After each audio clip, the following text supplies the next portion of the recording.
পাশা নামক এই খেলাটি আপনারা নিশ্চয়ই খেলেছেন। না খেলে থাকলে দেখেছেন, আর যদি দেখেও না থাকেন তাহলে নিশ্চিত রূপে শুনেছেন। মহাভারতের এই মহাযুদ্ধ কোথাও না কোথাও এই পাশা নামক খেলার কারণে হয়েছিল।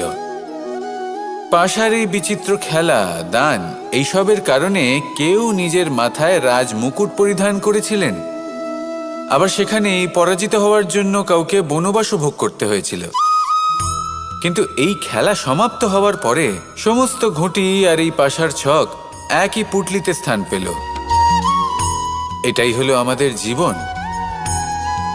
এই সংসারে আমরা জয় পরাজয়ের বিষয়ে এতটাই ভাবি, এত চিন্তা করি যে এই জীবনের খেলার আনন্দটাই উপভোগ করতে পারি না। আর অবশেষে কি হয়?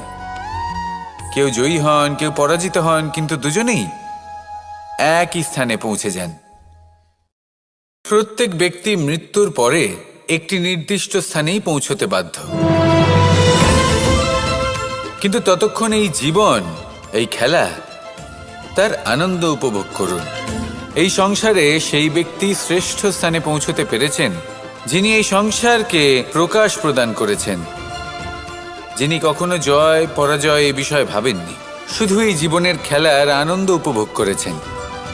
এটাই আপনিও করুন আর আমার সাথে ভালোবেসে বলুন, রাধা রাধা। প্রত্যেক মানুষ নিজের জীবনে দুঃখ অনুভব করেন। প্রত্যেকের দুঃখ আলাদা হতে পারে। কারোর মনে এই দুঃখ থাকে যে সে তার বাবা মায়ের সব ইচ্ছে পূরণ করতে পারেননি। কেউ এটা ভেবে দুঃখ পান যে সে চিরকাল সদাচার করেছেন, সৎকর্ম করেছেন, কিন্তু তাও তাকে দুরাচারী বলে মনে করা হয়। কেউ এটা ভেবেও দুঃখ পান যে তার সামনে যে ব্যক্তি রয়েছেন তার চোখে তিনি শত্রু হয়ে উঠেছেন বা দুষ্ট হয়ে উঠেছেন, যেখানে তিনি হয়তো কোনো অনুচিত কাজই করেননি। এবার এই সমস্ত বিষয় নিয়ে ভেবে নিজের ব্যক্তিত্ব নিয়ে সন্দেহ প্রকাশ করবেন না। যদি নিজের ব্যক্তিত্ব নিয়ে কোনো সন্দেহ থেকে থাকে তাহলে কর্ম সংক্রান্ত প্রশ্ন করুন যে আপনি যা করেছেন তাতে কি উচিত ছিল, কি অনুচিত ছিল। যেটা প্রয়োজন সেটা এটা বোঝার যে আপনার অন্তর্মন, আপনার বিবেক আপনাকে কি বলছে, আর আপনার অন্তর্মন আর আপনার বিবেক আপনাকে যেটা করতে বলবে শুধু সেটাই করুন। আর তারপরে এই সংসার কি বলবে, কি ভাববে সেসব নিয়ে ভাবতে যাবেন না, কারণ এই সংসার তো ঈশ্বরকেও প্রশ্ন করে থাকে, ঈশ্বরকেও দোষী মনে করে। কখনো কখনো যখন কোনো ঘটনা মানুষের ইচ্ছা অনুযায়ী ঘটে না, তখন মানুষ এটা বলে যে হে ঈশ্বর, আপনি আমার পাশে থাকলেন না, আপনি বড়ই কঠোর, এটা আপনার দোষ। যেখানে বেশিরভাগ সময় হয়তো সে নিজেই নিজের কর্মফল ভোগ করছে, আর কখনো কখনো ঈশ্বর হয়তো তার জন্য আরো ভালো কোনো পরিকল্পনা করে রেখেছেন, কিন্তু মানুষ সেটা বুঝতে পারে না। তাই দিনের শেষে যেটা প্রয়োজন সেটা হলো নিজের মনের কথা বুঝতে হবে। আপনার বিবেক কি বলছে শুধু সেটাই করুন আর সামনে এগোতে থাকুন। আমার সাথে ভালোবেসে বলুন, রাধা রাধা। পরিবর্তন, এটা হলো সৃষ্টির অমূল্য নিয়ম। এই সংসারে সবকিছু সময়ান্তরে পরিবর্তিত হয়, এই সময়ও পরিবর্তিত হয়। পরিবর্তন চিরকাল হয়ে এসেছে আর চিরকাল হতে থাকবে, কিন্তু এবার আমরা সেই পরিবর্তন কিভাবে লাভ করব যেটা আমাদের প্রয়োজন, যেটা আমরা চাই। আমরা জীবনে বিকাশ চাই। এই বিকাশ কিভাবে লাভ করতে পারি? এই প্রকৃতি কিন্তু আমাদের অত্যন্ত উত্তম উদাহরণ দিয়ে বুঝিয়েছে। একটি বিন্দুর উদাহরণ দিয়েছে যা ভবিষ্যতে একটা বিশাল নদীর আকার ধারণ করে। এটা কিভাবে হয়? মেঘ থেকে একটি বিন্দু ঝরে পড়ে সেই পর্বতের ওপর যেখানে হিম আছে। সেই হিমের সংস্পর্শে আসা মাত্র সেই বিন্দুর সাথে আরো বেশ কিছু বিন্দু যুক্ত হয়, তারপর তারা অগ্রসর হয়, আরো কিছু বিন্দু যুক্ত হয়, আস্তে আস্তে একটা ক্ষীণ ধারার রূপ ধারণ করে, এবং সেটাই ভবিষ্যতে আরো এগোতে থাকে।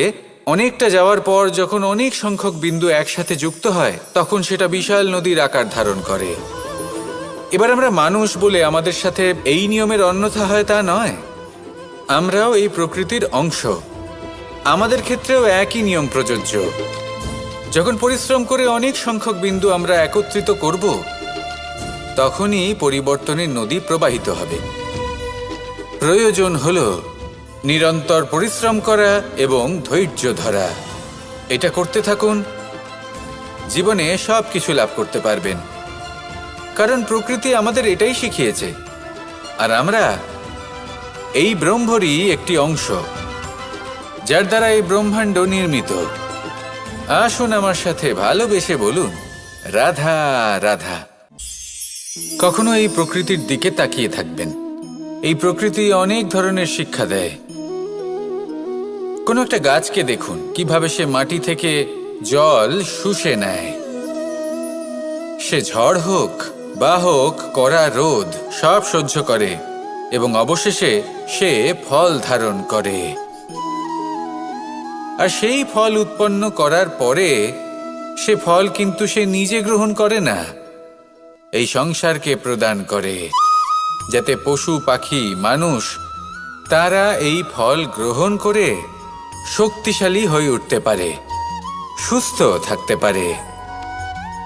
সেভাবেই নদী, সরোবর এরা নিজেরাও কিন্তু নিজেদের জল গ্রহণ করে না, মাটিকে প্রদান করে, পশু পাখিকে প্রদান করে।